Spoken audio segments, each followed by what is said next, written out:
Welcome to The Sound of Economics, the podcast series by Bruegel, the Brussels-based economic think tank.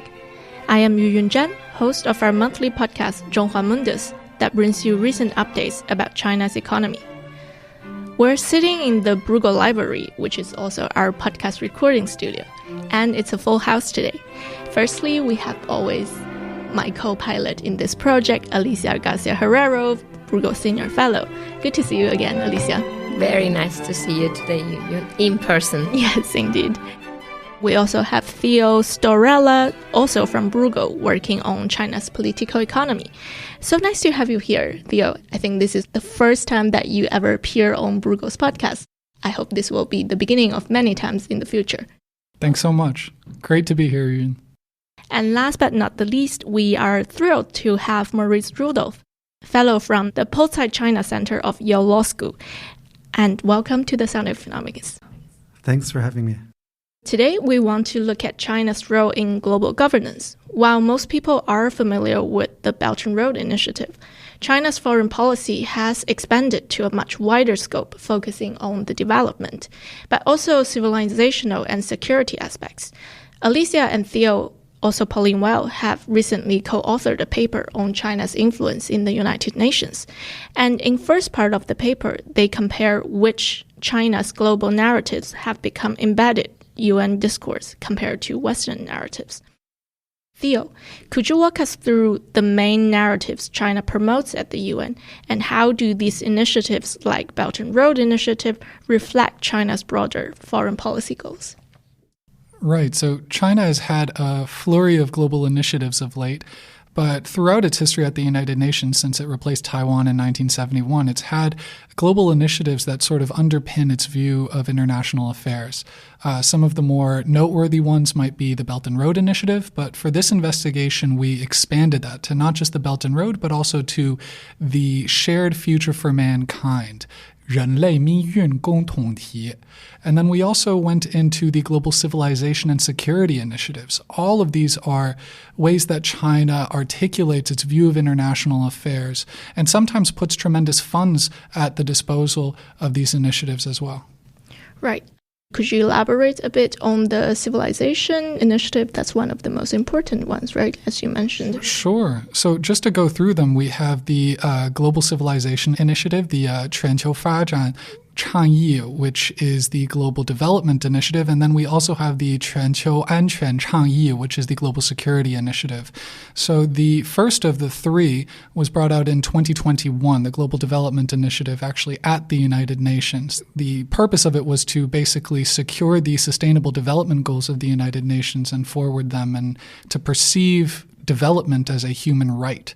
The next one in 2022, the Global Security Initiative, was to design a more balanced security architecture among the global community. And the last one, the Global Civilization Initiative, is really focused on understanding and acknowledging the diversity of ways of governing across the world, to make space for different ways of governing, and also to do that through people-to-people exchanges, which is its most important characteristic.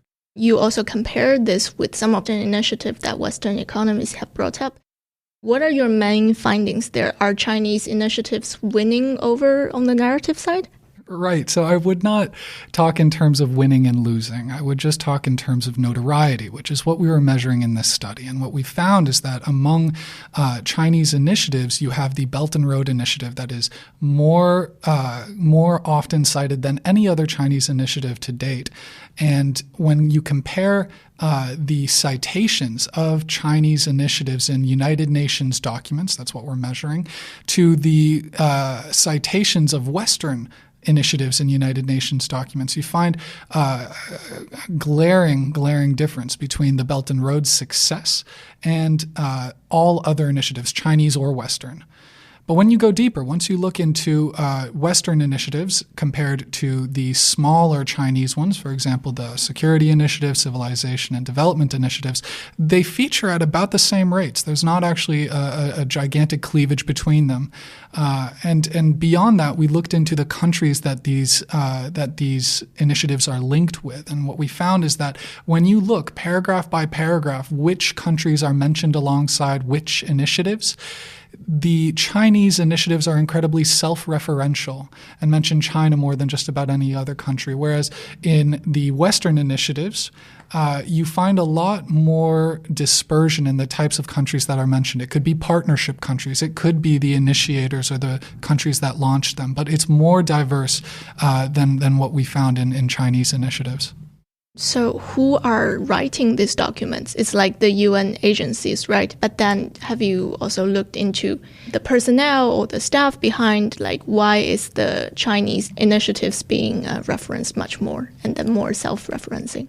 So that's a great question. And while we were not able to classify these documents based on who was speaking, we were able to look very deeply into the context in which they were mentioned, both in terms of the topics discussed throughout each document using large language models in our study, but also to look at the patterns of voting coalitions, of global subregions, and also of income groups that are mentioned throughout this document. And what we find is a tremendous amount of coalition between China and its neighboring countries, for example, South Asia, but also when it comes to security initiatives, we find the BRICS group of countries to be mentioned more so than others, and also the P5, the permanent 5 countries of the United Nations, to be mentioned quite a bit too.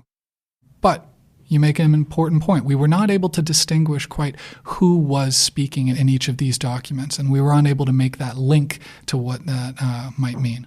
Thank you very much for that explanation, and I think it's already incredibly well what you have been doing here, because it's a huge database and then you managed to extract these points because you talked about the voting patterns. This brings me naturally to the deeds part. So another way to assess the influence is through the deeds by looking at to which countries, regions, and voting coalition align their UN General Assembly votes with China. Alicia, I'm turning to you here. What are your main findings there? Could you share with our audience? Sure.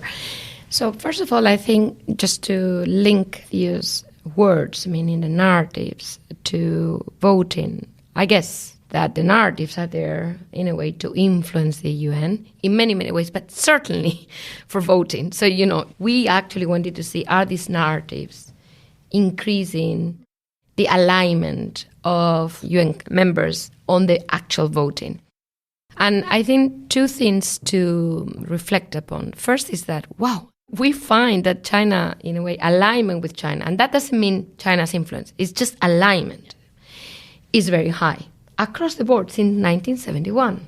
So it's not yesterday, it's not, Israel or you name it. I mean, the things that we are now preoccupied with, that, no, it's been the case since we started our sample, and that's when China joined the UN. And the question is why? And we don't write the paper this way, but I think it's a reflection. And for the podcast, I hope it's useful.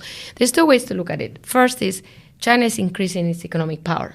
So there's a lot of literature, or at least some literature, showing that economic power, trade in particular, matters for UN voting. We don't find that, because if not, you should have been an amazing increase in alignment with China. The other one would be, what about if we just think that the UN is a very democratic institution where every member has a vote, and there's many more countries which are in the development phase, like China, if you want, or at least like China before, we should say, but that relate to China, that like they feel, okay, this is a model of development and we want to follow that model. China has been very successful in that regard. And, we can't prove that it's the latter, but we do have kind of calculations of alignment be much higher when a country is a low-income economy compared to a middle or high income. So there seems to be this idea, okay, China is an example of the model, i.e. our votes align more with China than the US. And I think that kind of makes sense. But that doesn't really answer the question as to, is China increasing its influence in the UN? Because it would look as if it isn't. It's just a question of similarity, you see, which is not influence. Influence is a causal relation. I influence you, you might not influence me. We can't really show that. But I think we really need to also look at, is it too early? I mean, is China working on this as we speak with the narratives? Is it something we'll see in the future? And I think that's a big question. And also the parallel world, meaning the UN as a platform, but many other platforms, playing like I would say, on many boards, on many chessboards. And we know that there are other institutions out there where maybe China is having a more immediate impact or more causal impact than we can see so far in our results. Well, what I think is quite relevant here to point out is that for the Chinese side, when they are promoting, China has a vision. They have laid out a vision that the global international legal order needs an update. In order to achieve that, they are engaging in a multi-level strategy, a multi-level approach, as Alicia alluded to. So what is quite interesting here is that it's happening at the bilateral level, it's happening within the UN, it's happening within those China plus X mechanisms. We actually see a shift from Beijing to focus more on those regional China plus X mechanisms, because in the end, to achieve its ambitions, the UN by itself is not in the best stage, because you have the veto at the UN Security Council. So when it comes to binding UN resolutions that would constitute law, if China is able to actually have an idea, and this becomes a convention, for instance, this would be something where you could really measure that China is actually able to get one idea, one vision into law that would be binding once it's ratified by other member states of the United Nations.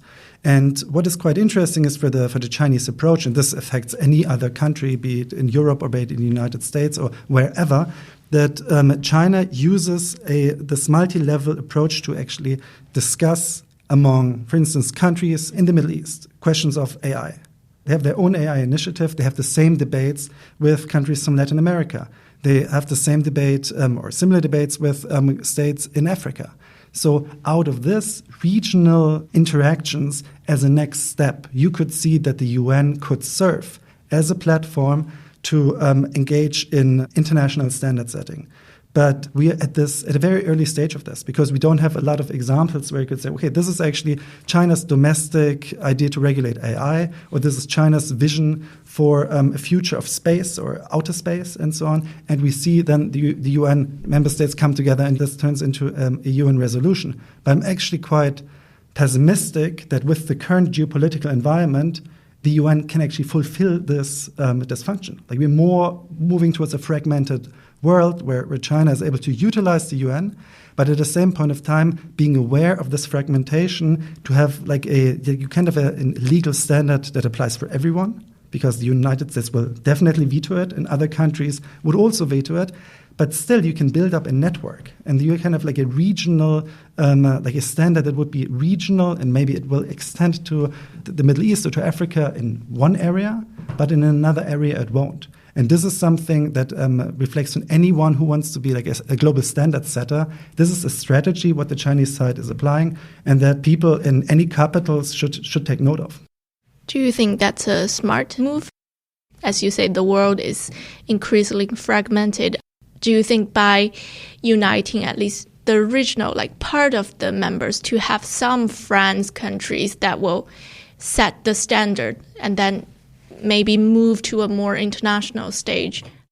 Do you think this is a good strategy? Well, I think this is the only strategy that can work, because you know that it won't happen that all of the countries sit together and say, we have one global problem and we will be able to come up with a global solution that is effective and that everybody can live with. I think this is just unrealistic given the current geopolitical environment. So what is the other alternative that you have? You can go bilateral. China is doing that. But in addition to that, you cannot only go bilateral. You need to have some kind of a regional scope. And so it is the next best solution, because it's multilateral, but but with a regional focus. And if you can move beyond that to the global level, This remains to be seen, but I'm not very optimistic at this point. But of course, it depends on the issue area. When it's something very technical, then by all means, it will be possible. Maybe on climate change at some point in the future as well. But what is relevant here is, and this is very new, that China has a position on these matters. Like China was in the past not someone who was driving the debates or who would have a qualified personnel to push a debate, and whether they're the pen holder or not, that's not that crucial, but they have a position. And they have a consistent argument that they want to promote further. And this is something that in a post-World War II world, like in 1945, this was not the case. Even though Taiwan was sending, like the Republic of China was representing the Chinese state at this point. But when it comes to really shaping the Bretton Woods system, they were not the most dominant force. But when it comes to the future topics that we're facing, like how to regulate outer space, how to regulate AI, how to deal with climate change, nuclear security, like all of those issues, you will have a Chinese position. These are the incredibly important topics that we have to discuss, because when it comes to digital economy, when it comes to outer space, there needs to be some standard setting. But it's true, like you said, who is going to be the leading force, who is going to be the driver of these conversations? The United States traditionally has a strong presence in the UN. However, we just witnessed the US presidential elections. As Donald Trump claimed victory, we are bracing ourselves for the upcoming changes. We're going to see a bigger void in the international stage, to say the very least. How do you think this would affect the US role in the United Nations, and how will this affect China? So I would just remind our audience that the United States has culturally gone through a pendulum, not just between the parties, but throughout our history, we've also had a pendulum of engagement with the international world and also with isolationism. I'm sure I don't need to remind people what happened with the League of Nations. I would say that this is a pendulum swing, and that with that, you'll have opportunity for countries, not just China, but including China, to stake out a larger presence at the United Nations and at all kinds of important international organizations, including the UN's many important agencies. What that means is yet to be seen, but as Moritz just said, you can be sure that they have positions on a lot of issues where otherwise they may have stood back, and also that China is now more ready than ever to take up that mantle that the United States may or may not leave a little bit empty. It is something that China has invested quite a bit on. While the United States may have in some periods leaned back from diplomacy, China has doubled down. And so there's a human capital advantage there that's slowly accumulated, where China just has more trained people to do this work. And it shows. Moritz can tell us a lot more about this, but I think that'll be a critical element of this, is just how many people, how many trained lawyers, international lawyers, are you able and willing to dedicate to this? And then what are you able to do with that influence? China will have more. I agree. There's a pendulum swing. The question is whether it will swing back or not, moving forward. But definitely, like the difference between Trump 1 and Trump in 2025 is that the Chinese side is much more prepared. They have invested much more into being like shaping international organizations from within. And the big question is to what extent, if the United States were to withdraw more funding of, like for instance, the WHO or UNESCO as it did in the past, whether the Chinese side is actually willing and able to commit to more financially as well. So we have to see this, because this is something that in the past China is very good at labeling its responsibility, but when it comes like to the real the other dimension of responsibility in terms of like extra financial contributions to the UN, which is facing significant financial shortages, this remains to be seen. So I think we can anticipate that China will step up, will become more active, but the problem is, and I think we shouldn't expect that the whole UN would turn Chinese overnight. Like this won't happen, because most of the debates, they would still be held in English. and for the Chinese narratives to come through, they would go through this filter of actually having then being discussed. Of course, you have the UN translations, but almost everybody would be just reading the English translation of them, with maybe the Russians as an exception and the Chinese as an exception. But this is something that I consider as a big of an obstacle, because the inability maybe for the Chinese side to realize how the terminology actually from other countries, how we obsess about terminology, and at the same point of time in the Chinese debate there's no reflection about our obsession with the terminology, so usually they don't get it. I think this is one of the big challenges for China if it really wants to have the UN become more Chinese in its essence, to understand how what they're saying in the format is actually being reflected by other member states. And this might be a problem for China to actually get a lot of its visions put into practice, because maybe people just do not know what they really mean by them. I'm reflecting on all of this, and I'm going to make a big statement. I'm sorry. And it's the following. I mean, I hear you, League of Nations, isolationism. I cannot pronounce that word. It's very difficult. But the point is, and then I hear you, China trying, but maybe not achieving, because this is in a way a foreign reality, if I may put it this way. But then the question is, if the U.S. doesn't like the world it lives in, meaning, these big institutions that, in a way, it created, but doesn't really necessarily follow through, because of everybody else's influence, including China, to a large extent.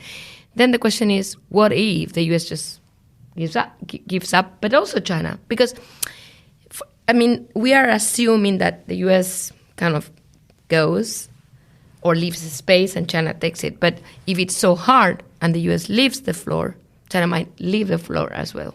And I think this is a very important reflection, because what about us? We're here in Brussels. And it reminds me of the WTO, if you think about it. Yeah, it's like all of these institutions that were... It is not a given that because, the hegemon decides doesn't work for me, somebody else has the strength, no matter how many lawyers, but it's about the belief that that's a shortcut. It might be a long cut, not a shortcut, for the reason you mentioned, because it's just too complicated. And if you see it break, you may actually think, why not my way? Not halfway, my way. So, this means that we Europeans, which still believe in multilateralism, etc., might end up seeing, a Trump administration where all of these institutions kind of, one after the other, and China maybe not even taking over because it's just too difficult. And they might have other solutions. And I think this brings us to exactly what you said, the parallel world, these other institutions. There's no replica of WTO. There's no replica of the UN. But there are replicas already of the World Bank. There are replicas, if you want, even the IMF, you can think of, swap lines being created all over the world with the RMB swap lines by the PBC. There are no full replicas, but they are embryonic, second best, maybe if you want, replicas. But I think this is important because we are thinking of a Sinocentric UN. Maybe it's totally different. I don't know what's best for Europe, but I think Europe needs to get to think of these two scenarios, a Sinocentric UN or a not working UN, maybe not a non-UN. And I think in both cases, I don't think we're ready, UN. So we need to think this through as Europeans. Where do we stand in these two realities? Yeah. You did mention in the last paper how should the new European Commission deal with China, and then we did talk about, what's beyond WTO. So now I'm going to ask the question here, what's beyond United Nations? Well, first we see, of course, that there's a possibility of, China will try to fill the vacuum, but at the same point of time, you will still have non-China-based standards. So this is something that is just natural. The interesting question for me there is, once you have, I think we're moving towards a more fragmented global order where we have parallel standards. And but there will be still some kind of interaction between the different standards that we have. This will be, I think, the most interesting part will be once we have like one AI regulation standard or one data standard that China is promoting, maybe with some countries of the global south, there's a European standard, there's an American standard, there's some interaction between the domestic legislation that you have there. But once you have a block, you will still have some kind of interaction between block A and block B, which will, to make it that you're still able to maneuver through this. Like I still have my passport and I can go from country A to country B, but there are different rules applied in if I'm in this one block or with them in the other block. So I think on a lot of those practical, technological questions, we will have some kind of facilitating mechanism that makes sense there. For other stuff like outer space, this is something where it's more difficult. Like when it comes to the question, where you actually draw the line between outer space and the sovereignty of a state.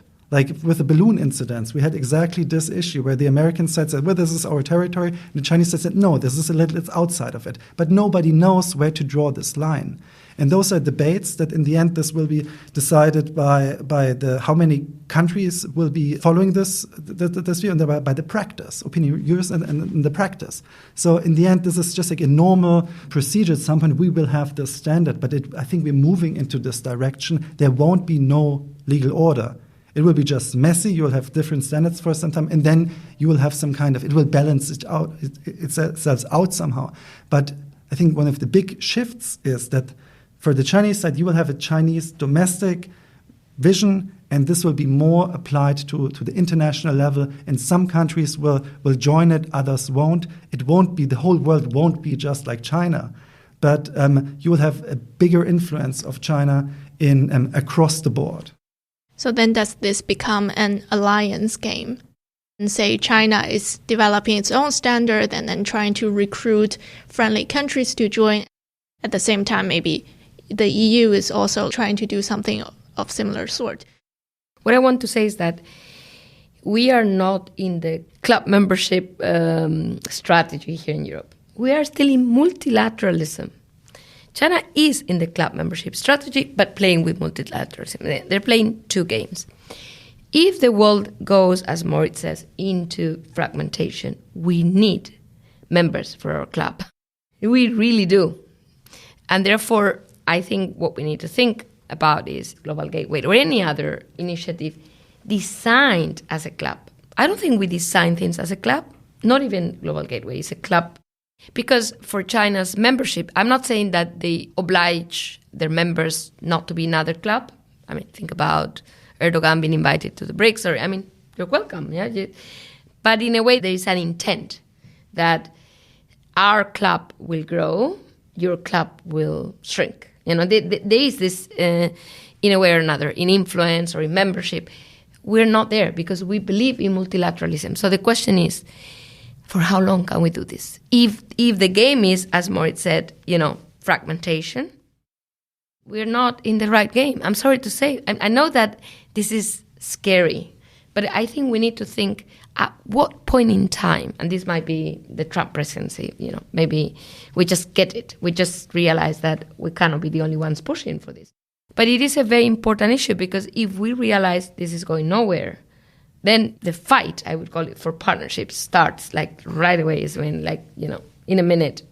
And I think we should at least be working on those partnerships that do not harm multilateralism. Australia or South Korea, Japan, beyond the G7, let's beyond the US. I think that is urgent because it doesn't harm. It just, in a way, protects you or gives you a little bit of leverage in the light of that new world that Moritz is describing. If I may, I think it's important to note how perceptions of international affairs differ from their intent. So I do believe that there's a lot of this idea in the West of multilateralism and not forming clubs like we just described. But having read so many Chinese press conference releases, they constantly perceive the West's international affairs as creating blocks of confrontation. And really, in those words, block confrontation and needing China to respond to that. Now, in one of China's foreign policy contradictions, every country has foreign policy contradictions, China affirms a multilateral approach to international relations, but then goes about forming blocks of its own, whether it be the Shanghai Cooperative Organization, its relationships with a lot of African countries, the broader BRI. There are lots of examples of China really putting a lot of energy into creating these blocks so that it can have a hub and spoke relationship or a more sort of disorganized relationship among countries of the world, whereas I think the West is still caught up in a lot of our previous blocks that may have been useful at a time. For example, the G7, the Paris Club. There's many of these organizations that are losing they're losing grip on global influence. The G7 is a great example of this. But I think that difference between intent and perception or how moves in international affairs are received is important, and it's huge in this context. I think there is a lot of finger pointing going on who is destroying the global order. So for the American side, they say that the Chinese are not playing by the rules. The Chinese, they're saying we are playing within the rules. You just don't like us to actually have a say in reshaping the norms. But in the end, we have to face the reality when it comes to the efficiency of an organization to come up with solutions when we have a global problem. And I think for the Chinese side, they say that they want to, of course, increase their role within the UN, and they're doing it. But when it comes to, for instance, a question of solving a pandemic or responding to a pandemic, responding to climate change, responding to dealing with basic questions, what is actually the center of the human rights debate? Like on any issue that we can discuss for the Chinese side or from other actors, it's much more difficult to get a consensus on very basic things. And that's okay. Like the UN was built like this, that you have different views, but it still needs to get something done in practice. And we haven't seen the first day of the Trump administration yet, but I wouldn't be surprised if they would double down on their critique of this institution from the first Trump administration, and this could then have even stronger implications for the function of UN.